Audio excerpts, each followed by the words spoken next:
नमस्कार मंडळी, स्वागत आहे रँकर्स बायोलॉजी या नीटच्या मराठी प्लॅटफॉर्मवरती. आज आपण पिनियल ग्लँड बद्दल माहिती पाहणार आहोत. ठीक आहे, पिनियल ग्लँड ही एंडोक्राइन ग्लँड आहे. आता एंडोक्राइन ग्लँड काय असते हे आपण अगोदरच्या लेक्चरमध्ये पाहिलं आहोत.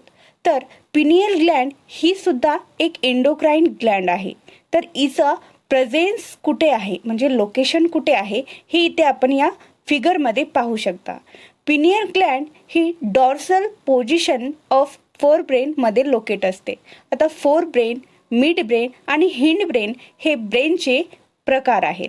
हे तुम्ही शिकले असेल की तर याच फोर ब्रेनच्या डॉर्सल साईडला पिनियल ग्लँड ही प्रेझेंट असते. पिनियल ग्लँडचं लोकेशन तुम्ही इथे पाहू शकता. ठीक आहे, ही आहे पिनियल ग्लँड. ओके, तर पिनियल ग्लँड ही सुद्धा महत्त्वाची एंडोक्राइन ग्लँड आहे. Pineal Gland is located on the dorsal side of forebrain. Pineal secretes a hormone called melatonin. Melatonin. तर आपल्याला हा MCQ हा क्वेश्चन येऊ शकतो की पिनियल ग्लँड जे हार्मोन सिक्रेट करतं त्याला काय म्हणतात. तर तुम्हाला कन्फ्यूज होईल मेलॅनिन आणि मेलॅटोनिनमध्ये. या अगोदर आपण पाहिलेलं आहे की पिट्युटरी ग्लँडमध्ये जेव्हा आपण ॲडेनोहायपोफायसिस आणि न्यूरोहायपोफायसिस पाहतो तेव्हा ॲडेनोहायपोफायसिसच्या पार्स डिस्टॅलिसमध्ये काही हार्मोन सिक्रेट होत होते आणि पार्स इंटरमिडियामध्ये एकच हार्मोन सिक्रेट होत होता आणि तो होता मेलॅनिन.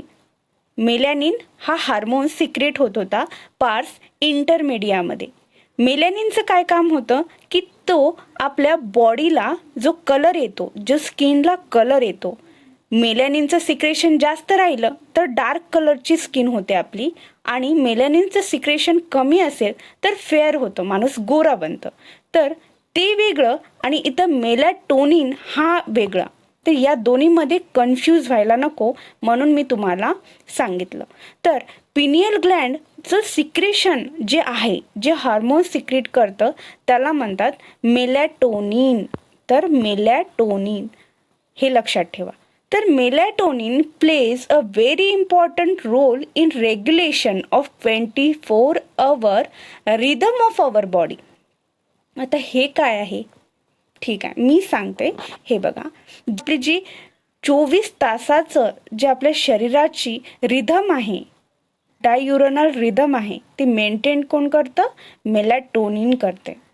इथे एक्झाम्पलमध्ये तुम्हाला दिलेलं आहे, काही एक्झाम्पल दिलेले आहेत की it helps in maintaining the normal rhythms of sleeping, wake cycle, झोपणे आणि उठणे, बॉडी टेम्परेचर, आपल्या शरीराचं तापमान हे कंट्रोल करतं.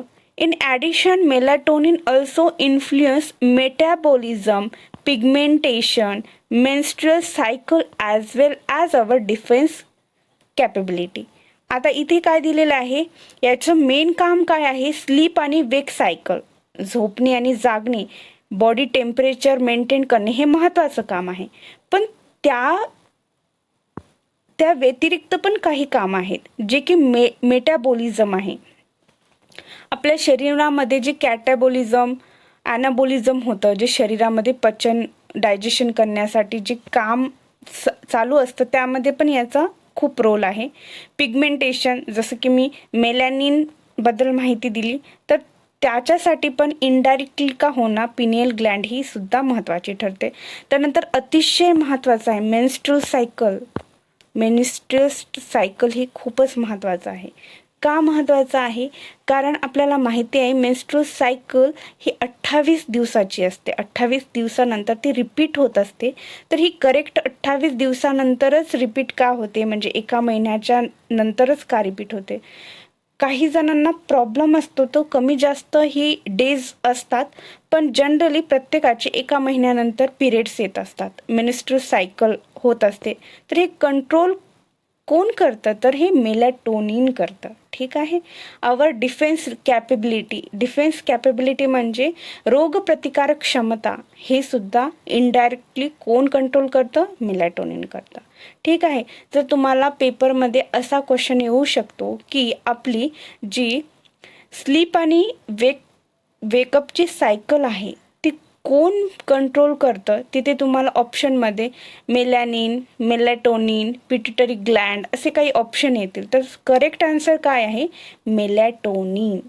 पिनियल ग्लँडचा सगळ्यात मोठा रोल काय आहे की तो जी 24 अवर डाययुरनल रिदम असतं आपल्या बॉडीचं ते कंट्रोल करणं. त्यानंतर menstrual cycle, body temperature, defence capability हे सगळं त्यामध्ये येते. थँक्यू. तर तुम्हाला काही डाऊट असेल तर कमेंट सेक्शनमध्ये नक्की विचारा आणि अजून काही तुम्हाला कोणते टॉपिक जे महत्त्वाचे वाटतात ते तुम्हाला हवे आहेत ते तुम्ही सुद्धा कमेंटमध्ये टाका. त्यावरती सुद्धा मी व्हिडिओ घेऊन येण्याचा प्रयत्न करेन. Thank you so much. Stay tune with this रँकर्स biology YouTube channel. ठीक आहे. थँक्यू.